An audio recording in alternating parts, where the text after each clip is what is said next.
അന്റാർട്ടിക്കയിലേക്കുള്ള യാത്രയിൽ ഏറ്റവും കൂടുതൽ പരാമർശിക്കപ്പെടുന്ന ഒന്നാണ് ഡ്രേക്ക് പാസേജ്.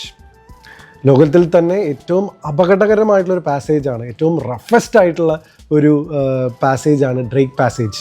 ഞങ്ങൾ ഒരു ലക്ഷറി ക്രൂസിലാണ് പോയത് എന്നുള്ളത് കൊണ്ട് തന്നെ ഞങ്ങൾക്ക് അത്ര അസ്വസ്ഥമായ ഒരു യാത്രയായിരുന്നില്ല. ഇൻഫാക്റ്റ് അതൊരു സുഖമുള്ള എക്സ്പീരിയൻസ് ആയിരുന്നു.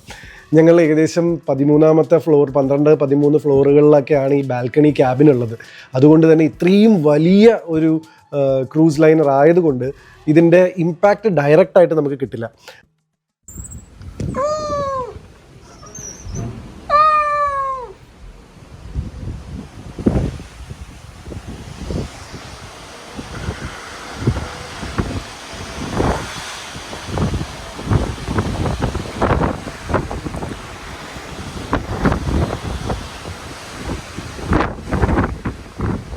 ശരിക്കും 40 അടിയോളം ഉയരത്തിൽ തിരമാലകൾ വരുന്ന ഒരു സ്ഥലമാണ് ഡ്രേക്ക് പാസേജ് എന്ന് പറയുന്നത്. നമ്മൾ താഴത്തേക്കൊക്കെ നോക്കുമ്പോൾ 6ാമത്തെ 7ാമത്തെ ഒക്കെ നില വരെയൊക്കെ വെള്ളം പൊന്തി നിൽക്കുന്നത് നമുക്ക് ശരിക്കും കാണാം.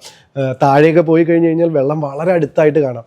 നമ്മൾക്ക് എങ്ങനെയാണെന്ന് വെച്ച് കഴിഞ്ഞ് കഴിഞ്ഞാൽ ഒരു ചെറിയ ആട്ടമാണ് ത്രൂ ഔട്ട് ഫീൽ ചെയ്യുക.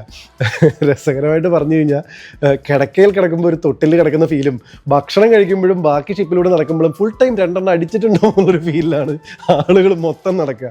പക്ഷേ ഇതൊക്കെ ആണെങ്കിലും ചില സമയത്ത് ഈ ലക്ഷറി ക്രൂസ് ആണെങ്കിൽ പോലും ഡ്രേക്ക് പാസേജിൽ കൂടെ പോകുമ്പോൾ നമുക്ക് ചില സമയത്ത് ശരിക്ക് അത് അനുഭവപ്പെടും, പേടി വരും. ഈ ഷിപ്പിനകത്ത് തന്നെ നമുക്ക് ശബ്ദങ്ങൾ കേൾക്കാം. ചില സ്ഥലങ്ങളിൽ രാത്രി, പ്രത്യേകിച്ച് ഒരു ദിവസം രാത്രി ഒരു 1 മണി 2 മണിക്ക് ഡ്രേക്ക് പാസേജിലൂടെ കടന്നു പോകുന്ന സമയത്ത് ഞാൻ ഉണർന്നു.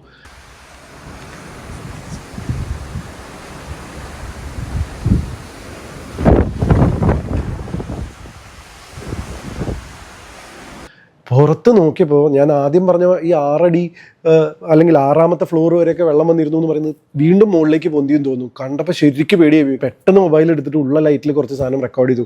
ആദ്യം ഗോപുവിനെ ഉണർത്തിയിട്ട് ഇത് കാണിച്ചു കൊടുക്കണമെന്ന് വിചാരിച്ചു. പിന്നെ ഞാൻ ചെയ്തില്ല. കാരണം ഗോപുവിന് ഒന്നാമത് കടലേ പേടിയുള്ള ആളാണ്. പിന്നെ മൊത്തത്തിലുള്ള ഒരു എക്സൈറ്റ്മെൻറ്റിലാണ് കൂടെ നിൽക്കുന്നത്. കാരണം ഷിപ്പ് എടുത്തു കഴിഞ്ഞ് കുറച്ച് കഴിഞ്ഞപ്പോൾ പിന്നെ കര കാണുന്നേ ഇല്ലല്ലോ, വേറെ ഒന്നും കാണുന്നില്ലല്ലോ, ഇങ്ങനെ നീണ്ട കടൽ കാണില്ലേ.